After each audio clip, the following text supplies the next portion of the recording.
Welcome to One-on-One. I'm Greg Bassett, your host from the Salisbury Independent newspaper. It's the biggest day of the year here at PAC 14. We have our Superintendent of Schools, Dr. Donna Hanlin.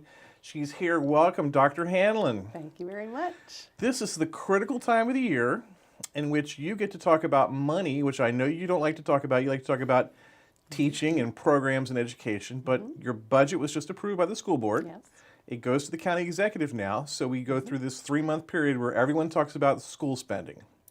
So what's up with school spending? What do you want to do with this budget this year? I'm very excited about the budget this year. It's we've kind of taken a leap and asked for additional funding above maintenance of effort this year, but have provided a very strategic plan for why we believe we need those funds. We have 3 very specific priorities that we believe will move the school system forward, and then attached to those priorities are very specific strategies tied to funding and with rationale for why we believe that's important for our school system. So we presented the budget. As you said, we actually presented the budget on Wednesday to Mr. Culver and to the county executive, Culver, and now it is a waiting period, but in the meanwhile, we hope that the community is coming forward. His budget hearing will be on March. It's this Thursday. It's this Thursday. Yes, tonight, it is. while this airs, yes. Okay, so it is this week. Unfortunately, at the same time, we have our Teacher of the Year banquet, but we are we're going to be well represented in any case, and we hope that anyone from the community who believes in the importance of investing in public education will come out and speak to just that, because it really is all about investing not only in our students but in the future of our community. Now you said the 3 points. That's what you're really good at, is you've identified 3 things that we can all understand and sort of keep in our heads and root for or not root for. What are the 3 things? The first priority is the implementation of universal pre-kindergarten. I have been speaking publicly a lot about the importance of reaching children early, the importance of understanding brain development early on, and how much it can save us in years to come if we invest early.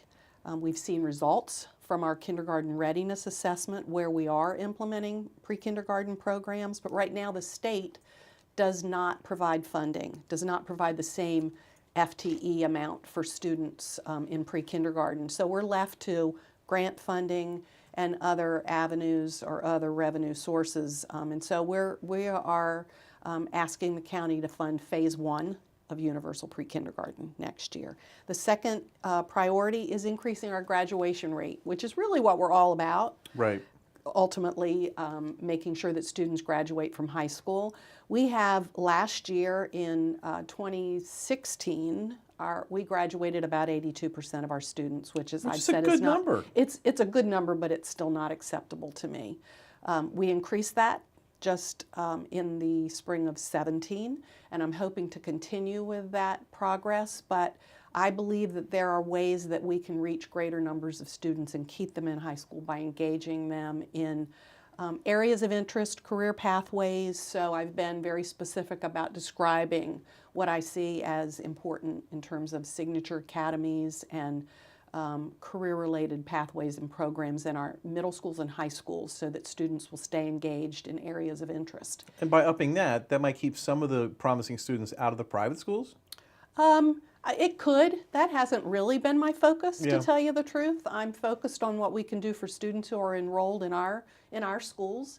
But certainly, if it brings individuals or families to want to learn more about what we do in the public schools, that's wonderful, because I believe that we offer a lot, including what we already have in place with our career technology education program, what we're doing in the arts right now, but that's definitely a passion of mine and want to see us increase arts education. in the future. The third priority is recruiting and retaining a high-performing workforce, which really is the foundation for both of the other two priorities. It's Right. a lot of research out there, in fact, research behind all three of my priorities, but in this case, when any school system continues to turn over teachers, you're constantly training a new group to what it is you're about as a school system and what it's really like to be in a classroom. So we want to recruit great teachers and keep them here. We want them to want to, put the roots down on the Eastern Shore. We had a great teacher recruitment fair. Right, you had it just last week? Just last week. This is our first effort at this. We held one in November. It was pretty small, but then this one was much larger. We had over 100 candidates come and expressed interest in coming to work for Wicomico County Schools. So we recognize the need to get out there, sell ourselves. Our school administrators were there, as were our content supervisors, just willing to answer any questions. We also had great support from the business community who were there, just letting individuals who are interested in coming to the Eastern Shore see how we are a community. And it's not just about the school system, but our business community certainly supports what we're doing too, and is going to support candidates who want to come here. I sat with Dr. Ray Hoy yesterday at the chamber from Warwick Community College, and he said that, like, all of a sudden, nationwide, it's impossible to recruit teachers and police officers. Mm-hmm. Like, it's like come out of nowhere. Mm-hmm. So it's a story fodder for me to look at. But right. Has that been the case, really? That we're seeing larger and actually smaller numbers come right. out of institutes of higher learning that have education programs. So that's concerning that the number of graduates is decreased, making our pool of candidates much smaller. Even in the elementary education field, for a while there, that was a field that we knew we didn't need to be too concerned about. We've always been concerned about secondary math teachers and science teachers, special education, but now it's really all around.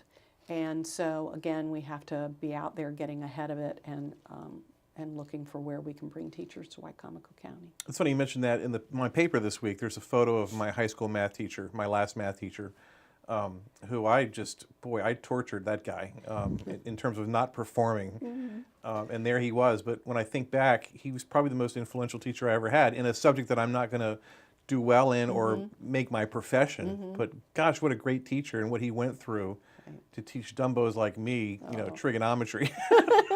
Trigonometry, you couldn't have been that much of a dumbo. Well, but still, I mean, it was just funny to see him. He's still in the community, but right.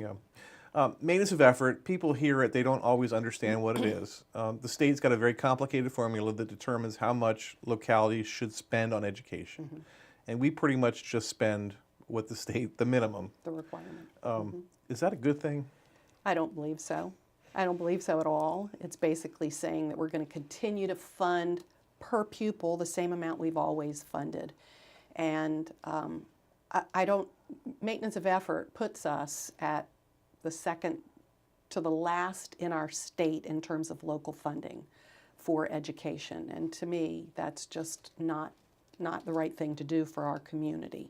So I, again, have looked at those priorities, and without thinking about maintenance of effort, have looked at what will it take. And so hopefully our community leaders will look at what I'm sharing and understand the rationale behind those priorities and consider the fact that we need to do more to invest in our community.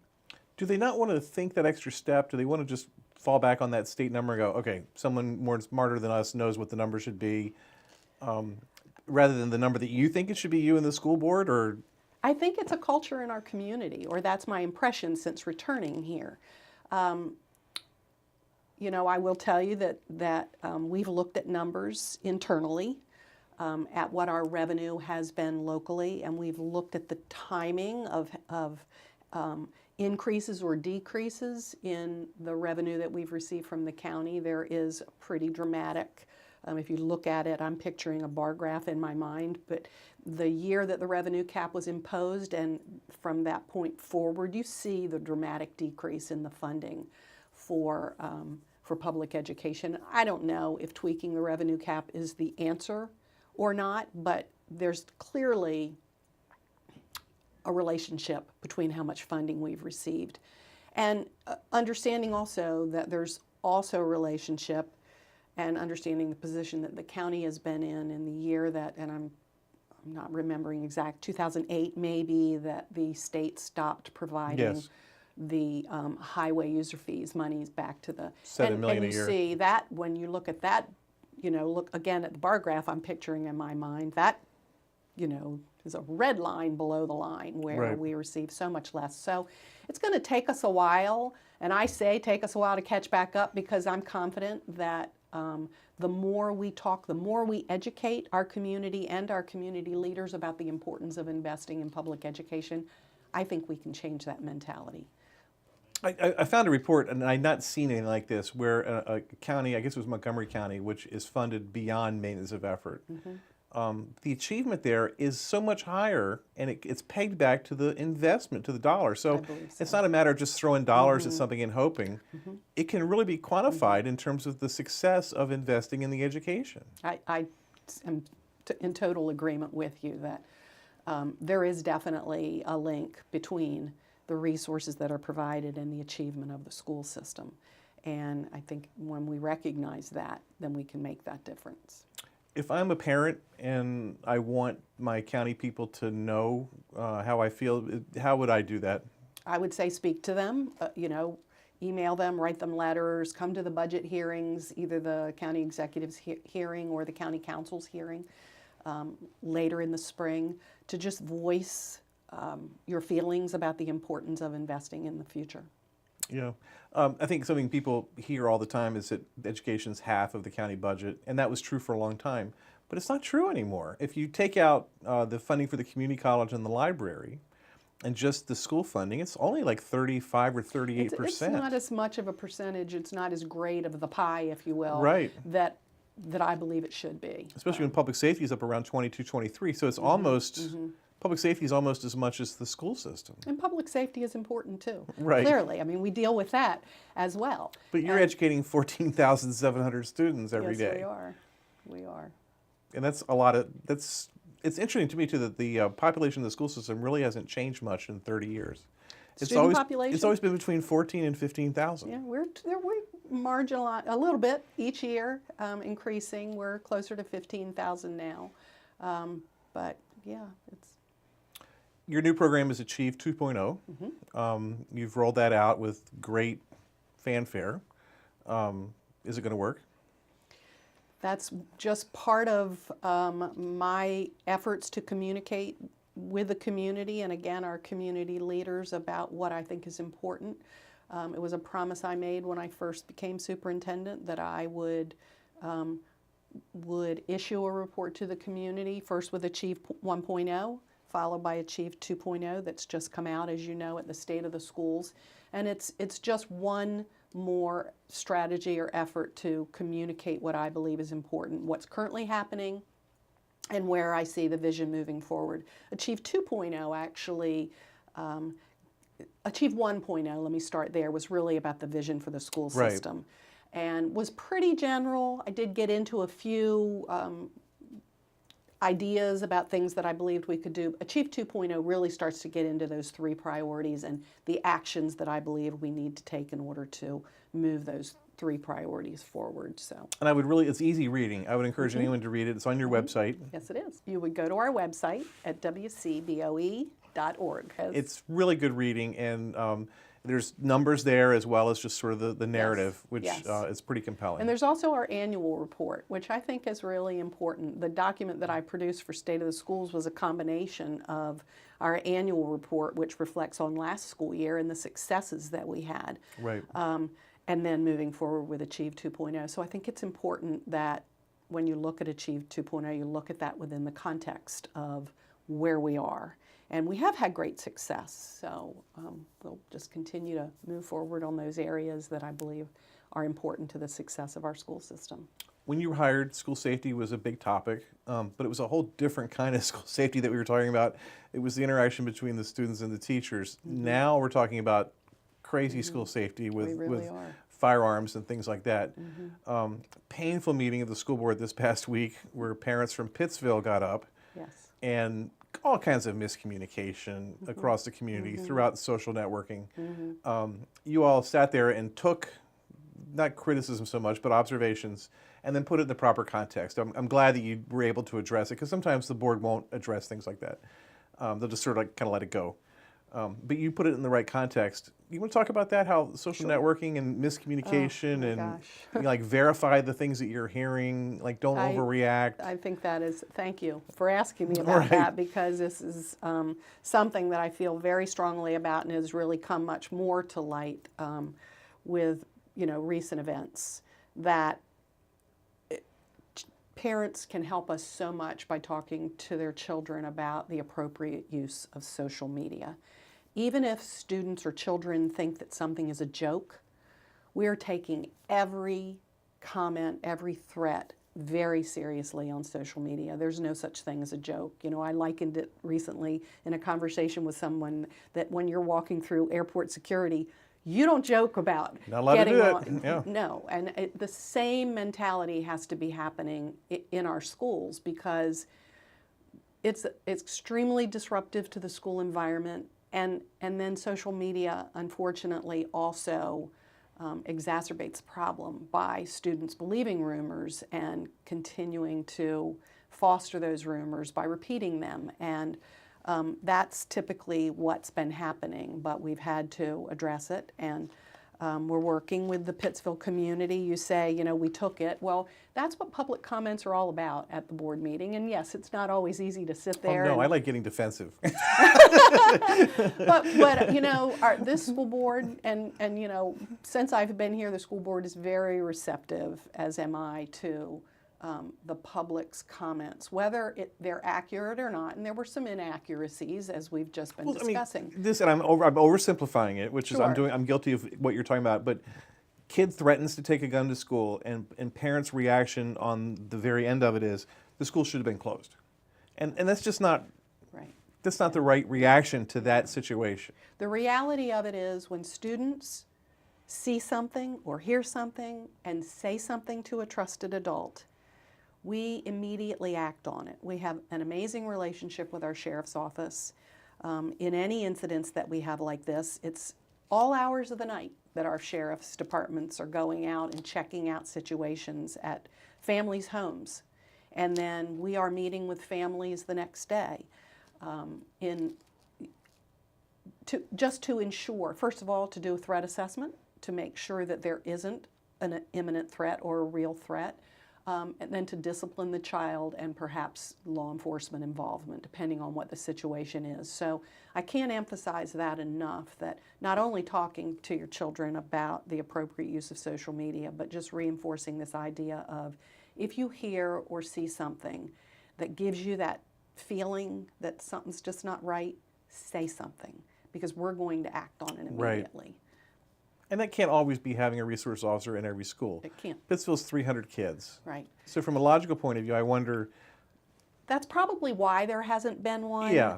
What the parents are saying to me is that they've been asking for it for a number of years. That's not familiar to me, the history of that request, but we're listening to them, and certainly in this case, we needed to have a presence in the school for now, and we're looking into the future, working with the county government and how we can make that happen, and the sheriff's office. In fact, I have a meeting later this afternoon to talk about how we can make that a reality. Because students feeling safe in school is of utmost importance, and in this day and time, that's critically important. We're doing a number of other things, just bigger picture, if I can, in terms of safety and security, especially in light of what happened in the Florida school, Parkland.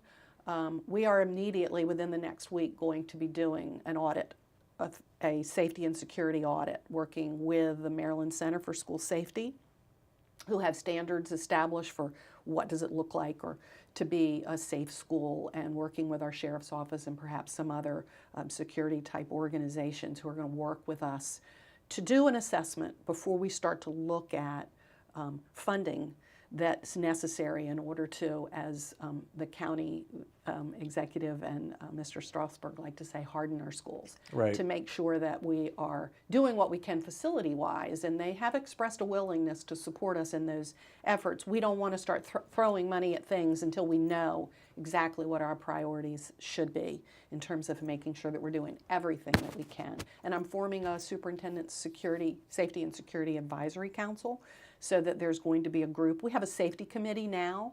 Mrs. Miles, Assistant Superintendent for Student and Family Services, will be working directly on that initiative, but just to make sure that we have the right stakeholder group looking at safety and security often, listening to ideas from the community or others who have expertise in that area to make sure we're continuously looking at what's important. We're going to be doing a campaign on the See Something, Say Something effort, because I think that's so important. We've been doing that, but we're going to continue to do that and other things.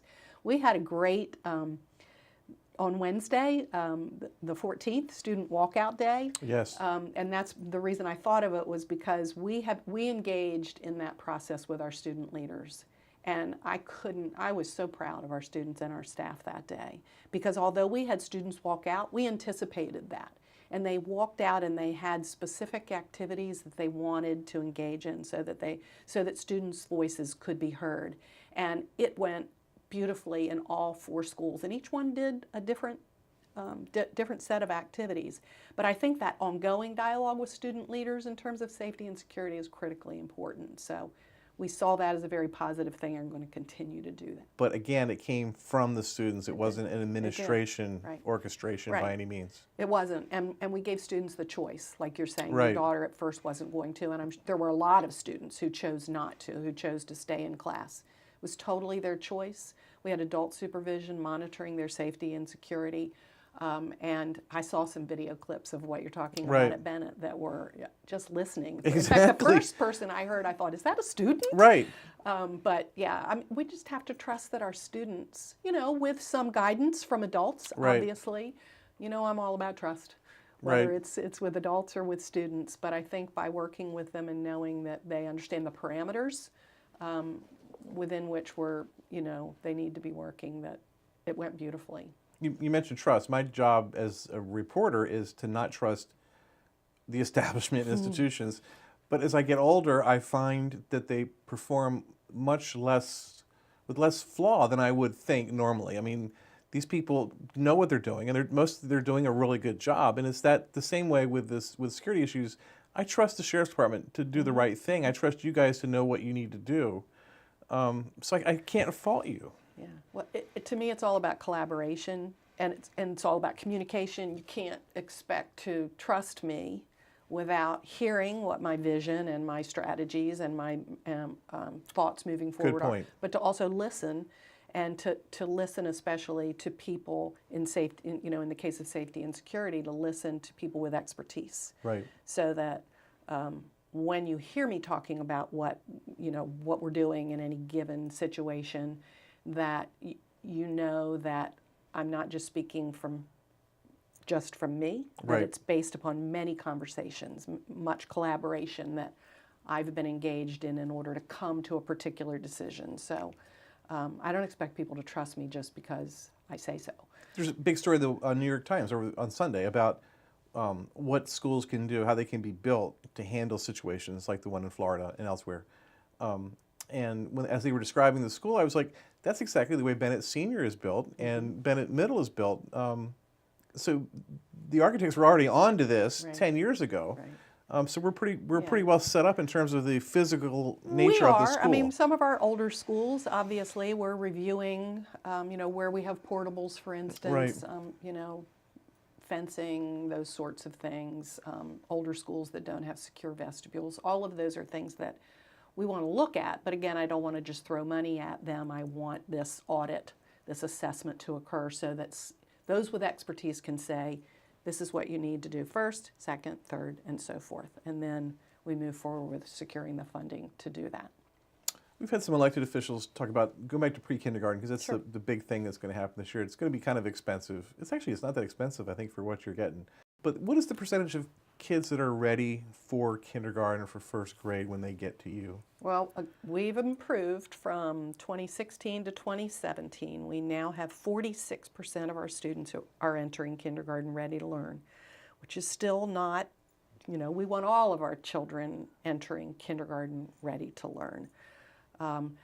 And when you look at those, that's from our kindergarten readiness assessment. When you look at those scores and you dig more deeply, you see that those students, you look at where those students' prior care was. Where did they attend pre-kindergarten? Were they in public pre-kindergarten, or were they in some kind of informal care or even at home? The difference is startling when you look at prior care and their readiness for kindergarten. 56% of the students who attended pre-kindergarten entered fully ready to learn. 18% who were in informal care or at home entered ready to learn. It can make a difference when we have children. It's not daycare. We did invite our county leaders just within the last week to visit our Wicomico Early Learning Center. Did they show up? Yes, Okay. some of them did. Some of them did. And the invitation is ongoing that anytime anyone wants a tour, because I think it's really important to know that it isn't daycare. So we're not asking for this as an opportunity to allow parents to have additional daycare so they don't have to worry about it at home. It's because we believe that we can start those early literacy skills. And the sooner we do that, the better, mathematics and literacy. And to go into one of those pre-kindergarten classes at WELC, is what we call it, Wicomico Early Learning Center, or any one of our pre-kindergarten classrooms, it is amazing to see students who are, in some cases, reading. So it definitely makes a difference. You're a product of the school system. You left, you came back. You left and came back, right? Once. You went away to college, and then you came back. That's true. Then you left and you came back. Correct. You're kind of a visionary. You're hands-on. You're can-do. You've been doing this for 2 years now. 2 years? 3 years? Second year. Do you feel confident that you can take the system where you want to take it? I do, with the support of the community, and that includes what we've been talking about.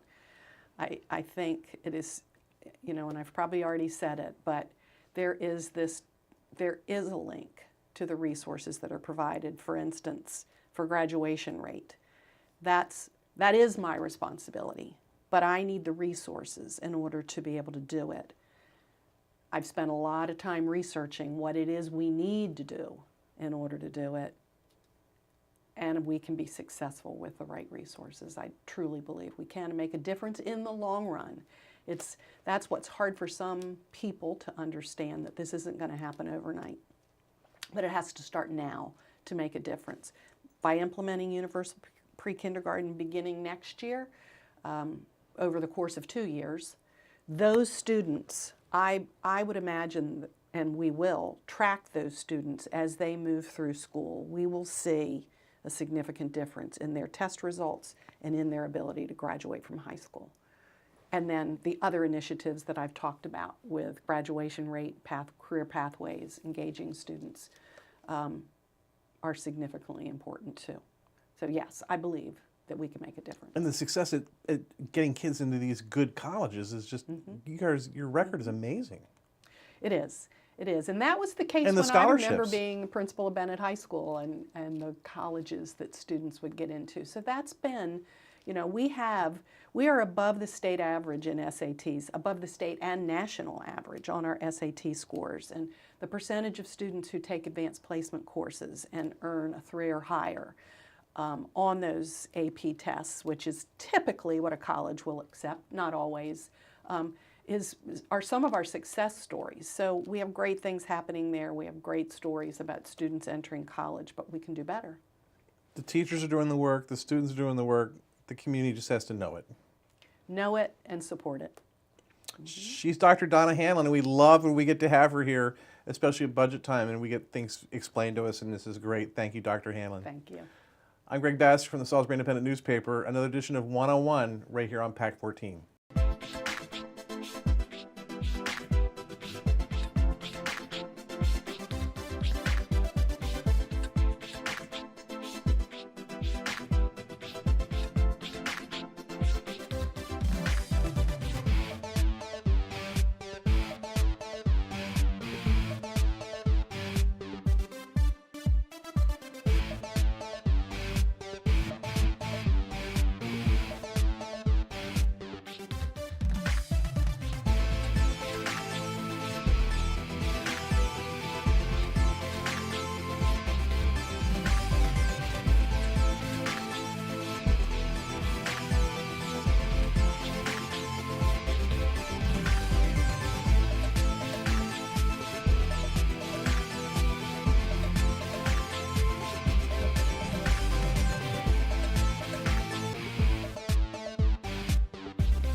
First Shore Federal is proud to support PAC 14 and one-on-one. We'd encourage every business to support PAC 14 and pick a program and support it, and let's make a difference.